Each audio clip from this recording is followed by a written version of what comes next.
I don't know, John. I just don't know.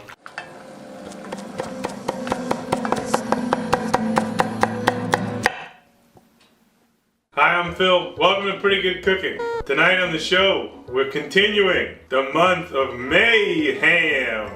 I don't think there will be any ham featured in this month that is May. Tonight, we're going to teach you how to make a couple different things. The center of which will be Laap or Larb or Lab or however you want to say it. But this is a Thai dish, which is kind of a meat salad. And it's served with sticky rice and a papaya salad.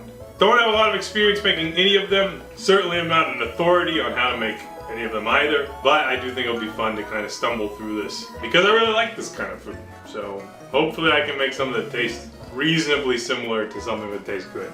We set the bar high here. Okay, we're gonna start before we started filming. So I'm gonna talk a little bit about some prep that I did, and then we will kind of make some of the sides before we make the main dish. So some things I have going, which are ingredients in various things we're making today. I roasted some peanuts. So these were raw peanuts, and I should not have gotten the ones with skins, but I did. So too bad. I mean, that's fine. Basically, I chopped these up and I roasted them in a pan, and that's what that is. I also made some toasted rice powder, which I think is something you can buy, but it's pretty easy to make too. This is basically rice that was toasted, and I put it in a spice mill. And we used this in the Cry Tiger salad, which, you know, this dish will generally look like. I also have some jasmine rice here that's been soaking in water for a while. Those are some things I prepped. See if I can get my dogs to come inside.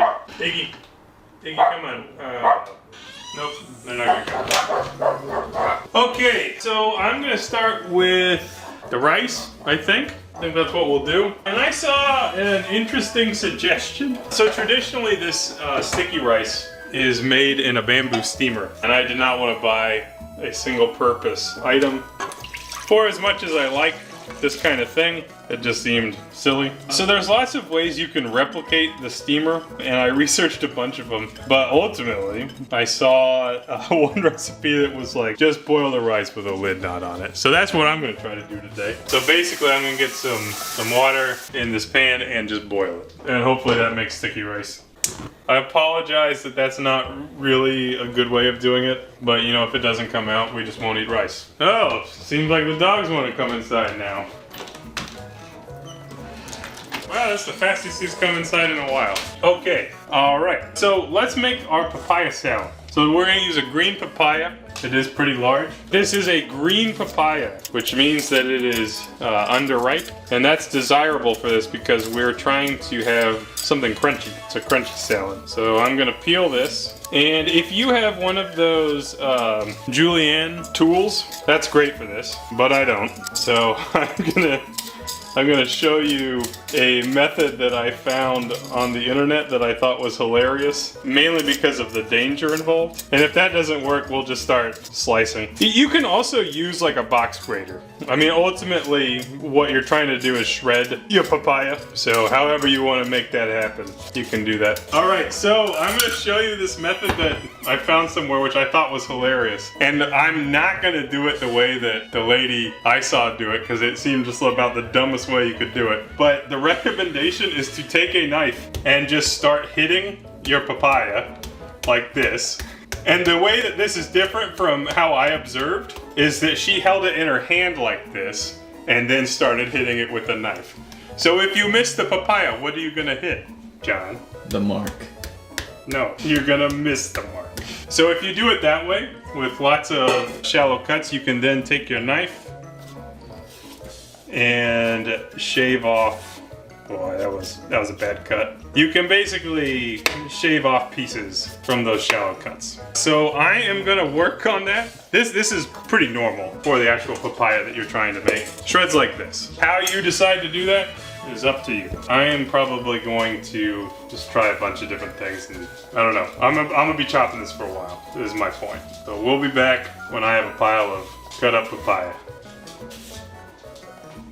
Alright, so we shredded a papaya. Did we do the best job in the world? No. Did we do a very realistic job? Yes. Realistic in that you, the viewer, probably would be able to also accomplish this. So we're gonna put it in some ice water. Actually, we're gonna put some ice water in it. And the idea here is we're trying to crisp it up even more. We want that crisp taste for the salad. Yeah, it kind of looks like cabbage or coleslaw, but it's fruit, cabbage fruit. Who knew? Okay, all right.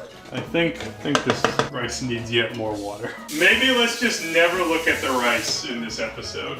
And if it cooks by the end of it, then great. Okay, at this point, I need to actually pull up a recipe because I don't know what I'm doing. Okie dokie. All right.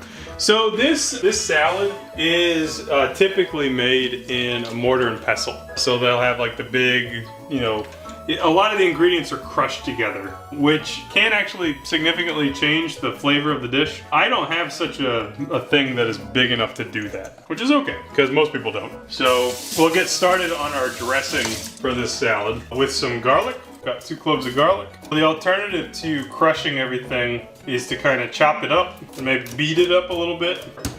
You know, you can smash some stuff up. So that was 2 cloves of garlic.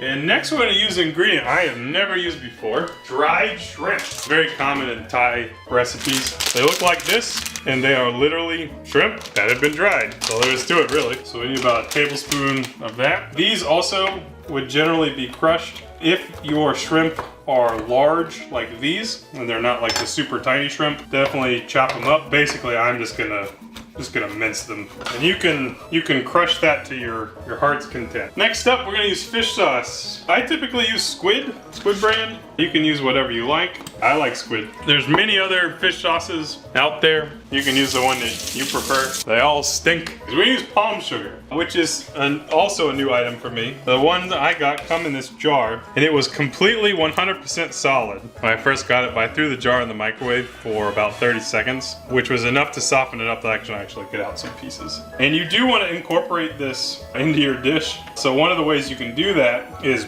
you know, basically getting out some pieces and then mincing them.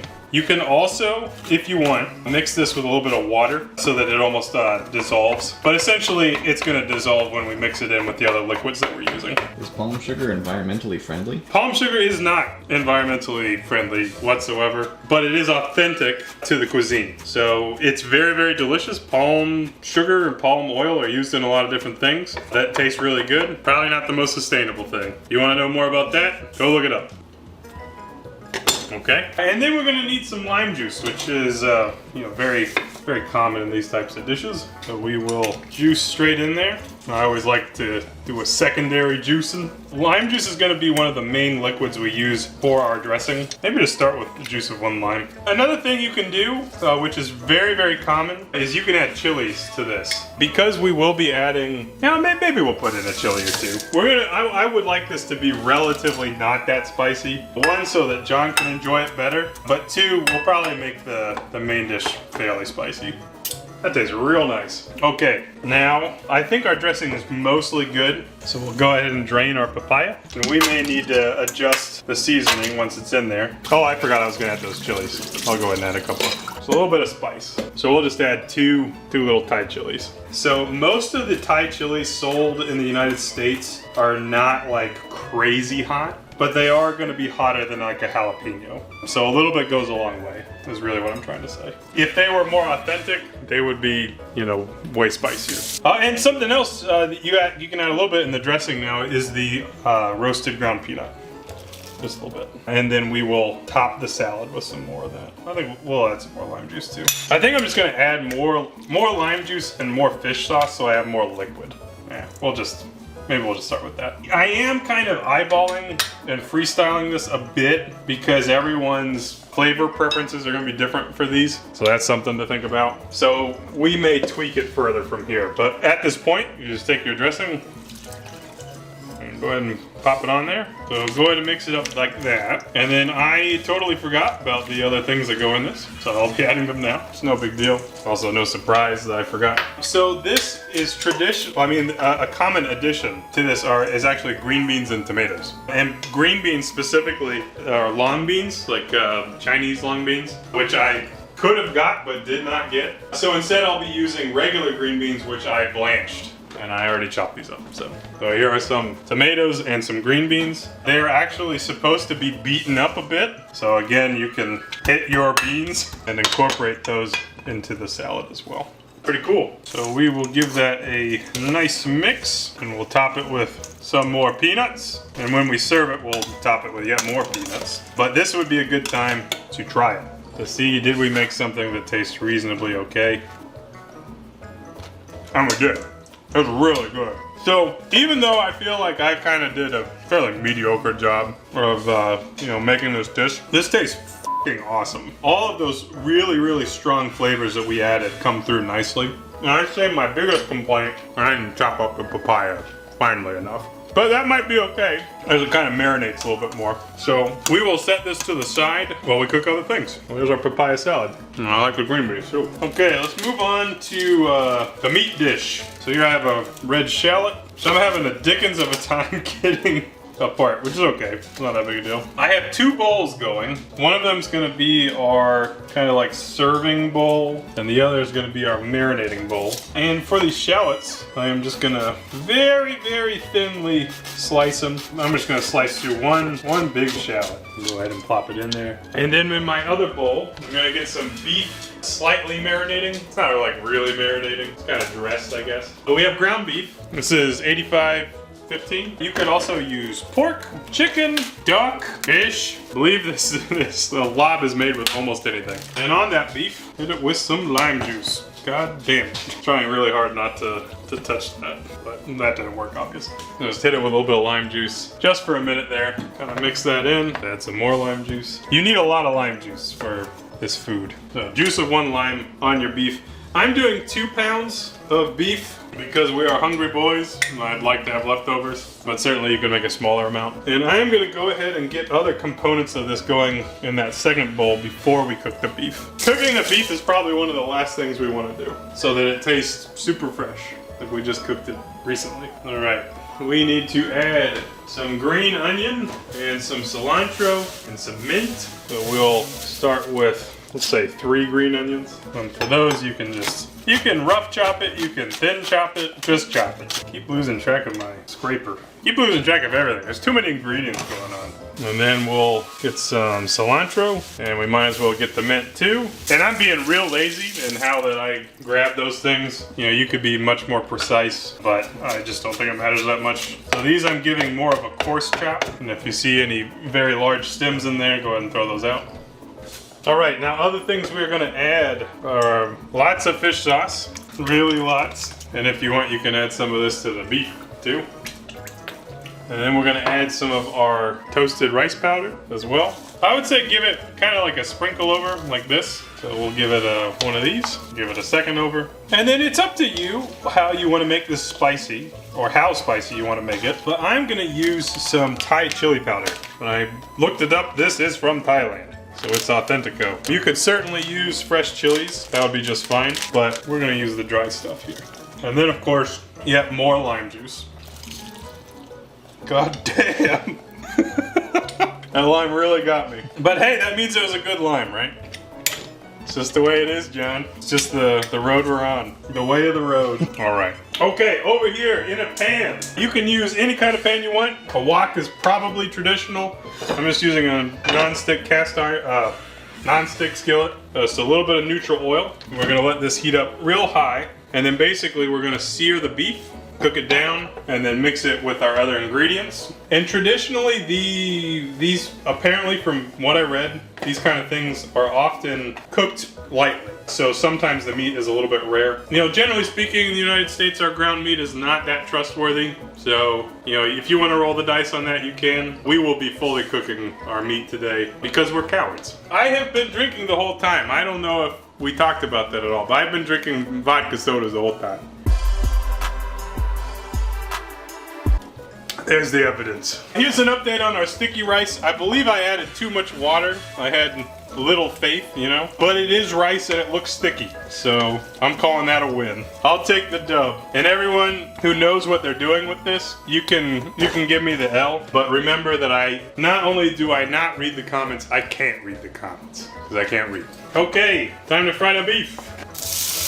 We're not gonna do anything too fancy here. You know, we're just gonna cook it a little bit at a time. I'm gonna try to not with it too much because if I leave it alone, there will be more like brown bits, which I think will taste nice. So I'm gonna flip this around in the pan until it looks done. As that's how you cook. That's how I cook. Still cooking.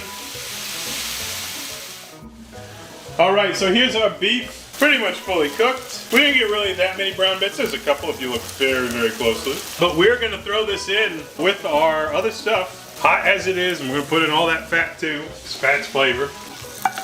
And by the way, I already added a bunch more cilantro because I just think this needs more herbs. Totally fine if the residual heat cooks some of the stuff we mixed it in with. Actually, I think that'll be pretty nice. And let's add some more chopped mint.